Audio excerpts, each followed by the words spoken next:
Hello everyone. So with this third example, we're doing again the same thing, trying to figure out the minimum corridor width for this public corridor according to section 3.3 of the Ontario Building Code. The one difference though is that what we're seeing here from this diagram is it looks like instead of office suites, these are 3-bedroom suites. So maybe that might affect how we do this, at the very least with the major occupancy for things. So what we're doing for this, so I made a point, I guess, of identifying that the dimensions are 60 meters by 24 meters, and that each of the, so there's a total of 7 3-bedroom suites. Let's use the exact same steps as we did previously, the 6 steps. That way we keep things consistent. So that step number 1 is determining whether or not this is a part 3 building or a part 9 building. This is important, right? As we learned in topic 3. So if we look under the contents of sentence 1.3.3.3.1 under division A, we have 3 conditions that have to be met to ensure this is a part 9 building. If even one of them fails, it's automatically part 3. Let's start with the first one. Building height. Is it less than or equal to 3 stories? We don't know, right? So we can't use that. How about building area? Is it less than or equal to 600 square meters? Our area is 60 by 24, which is 1,440 meters squared. So no, this is not less than 600 square meters. Automatically, I don't even have to bother looking at the major occupancy. Automatically, this is not a part 9 building. Automatically, it's a part 3 building. Okay, so that tells us that we can then move on to step 2, because we know that now we're going to be using part 3 of the Ontario Building Code. The next step, step 2, is determining the major occupancy for this space. So again, because we're new users of the Ontario Building Code, we have to start with Appendix A under sentence A-3.1.2.1.1 to find the major occupancy. And then we want to move on to Table 3.1.2.1 under Division B to find out what the name of that occupancy is. Here is Appendix A, the correct sentence right here. And if you scroll below, you're going to find a whole bunch of examples of the different kinds of major occupancies. I scrolled through all of them, and you want to do the same, okay? And when I look under Group C, I find apartments right there. So it looks like this is a C major occupancy. Let's refer to Table 3.1.2.1 to find out what that is. Here is Table 3.1.2.1. I'm looking for C major occupancies, and the name for that occupancy is residential occupancies. So what we get from here is this is a C major occupancy, which is residential major occupancy. Terrific. We're ready now to move on to step number 4. Under step number 4, we have to use what we know from topic 4 to determine the occupant load of this space. Okay, so that's what we learned is that the occupant load, so the number of people using this space, is equal to the area of that space divided by the corresponding factor for that major occupancy. The area we know is 1,440 meters squared. We got that by the fact that it's 60 meters by 24 meters. And now we have to go to Table 3.1.17.1 to find the corresponding factor for this. So let's check that table out. Here is the, oops, let me just scroll down a little bit. Here's the relevant table that we're looking for. So we have to identify C major occupancies under this table. Okay, so here's the table. So this is all A, so we don't look at the contents of this table. This is all B, so we don't look at the contents of this table. And here is C, right? It says right here, residential. And we have an apartment building with bedrooms, I guess. So it's not dormitories. Instead, it's dwelling units. And dwelling units tell us to look at a note at the bottom of the table.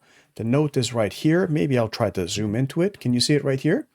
The note says right here that you have to refer to clause 3.1.17.11b. That clause is above in the table, so let me bring it up right here. There we go. Okay, so it's 1b is right there. And what it says is 2 persons per sleeping room in a dwelling unit. What does that translate to? 1 bedroom equals 2 people. That's what it translates to. So let's use that to figure out our occupant load. So what we get then from table 3.1.17.1 is that 1 bedroom equals to 2 people. So what that means then is 2 bedrooms equals to 4 people. 3 bedrooms equals to 6 people. What we have up here, as you can see, is 3-bedroom suites, and we have 7 of them. So we're going to take this value and multiply it by 7 of them, and 7 times 6 is 42. Okay, so that's the occupant load for this space. We're ready now to move on to step 4. Under step 4, we have to determine the minimum width of this public corridor so that 1 person can get through. This is the smallest the corridor can be. It can be larger than this, but it can't be any smaller. So since this is a C major occupancy, what we get from our course notes and the lecture video, it takes you to sentence 3.3.1.9.1 under division B, which tells you that for a public corridor, the minimum width is 1,100 millimeters for this major occupancy. Terrific. We can now move on to step 5. Under step 5, we determine the minimum corridor width for all people to get through. So that's where we use our 42, the number 42 that we got from step number 3.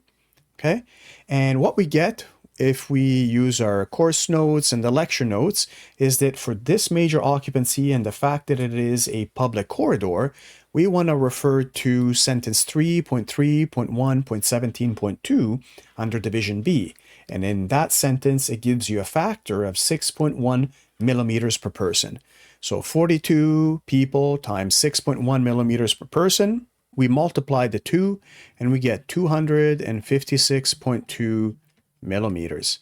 We round up to the nearest millimeters, so that's 257. You never round down, right? Because this has to be the minimum. And it might be that depending on where you work in your career, you might be asked to round up to the nearest 5 millimeters.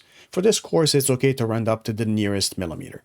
So now that we found the minimum width for all people to get through, we can move on to step number 6 to determine what we have to pick of the 2 widths. What is actually going to be the width of this corridor? What we get is that the width for 1 person is 1,100 millimeters, right here. The width for all people is 257 millimeters. We always pick the larger one of the 2, so the answer is 1,100 millimeters. Now, what I was thinking is that maybe, if you want, I can kind of get rid of all of this and we can do something that I didn't announce earlier on. How about we figure out, say, the minimum width of a door exiting any of these suites? Okay, so let's do that. The process is going to be exactly the same. The only difference being is that, well, I'll show you. How about I just show you? Would that be okay? So when it comes to doing doors or anything else, okay, the process is generally the same. It's always going to be about following these 6 steps, but you just have to do them carefully to make sure that you refer to the proper portions of the Ontario Building Code, and especially also when it comes to doing stuff like the occupant load. Here's why.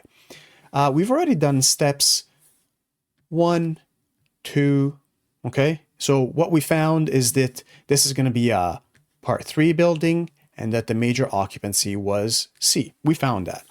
The occupant load, though, has to be done carefully because the occupant load that relates to doors is how many people are going to be using that specific door.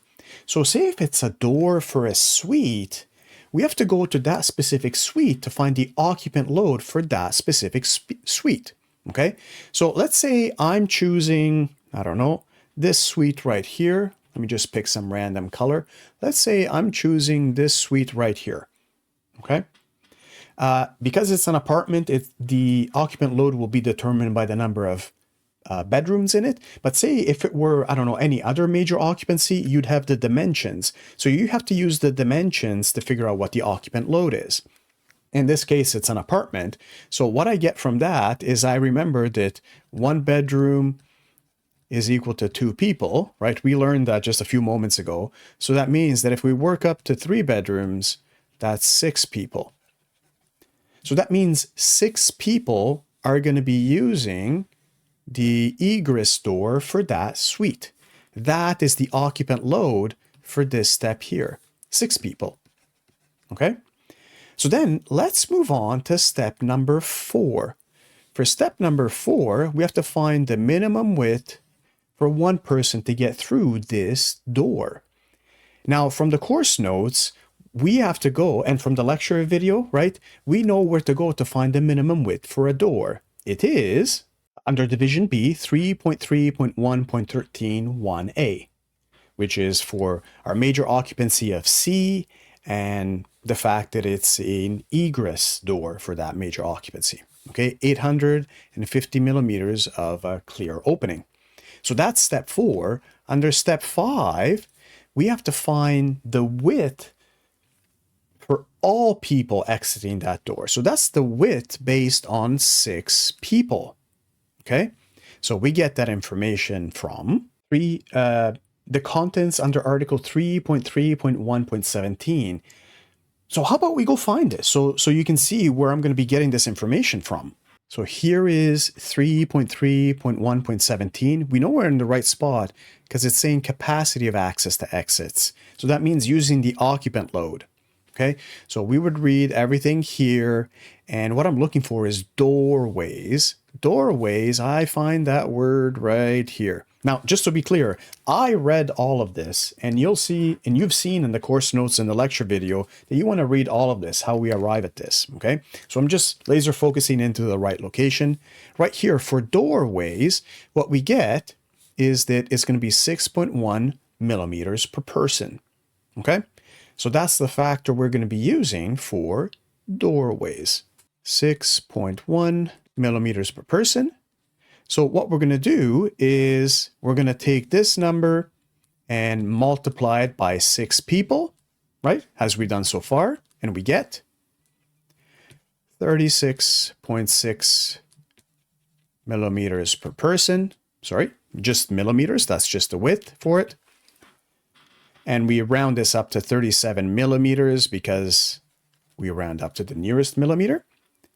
And this here is the width based on the occupant load, based on the fact that 6 people will try to be using this egress doorway from the suite. So now, remember, we got from step number 4, we got 850 millimeters. From step number 5, we got 37 millimeters. Now in step number 6, we have to compare the two to pick the larger one. Which one is the larger one? It's this one right here, right? 850 millimeters. Okay, and that's your answer there.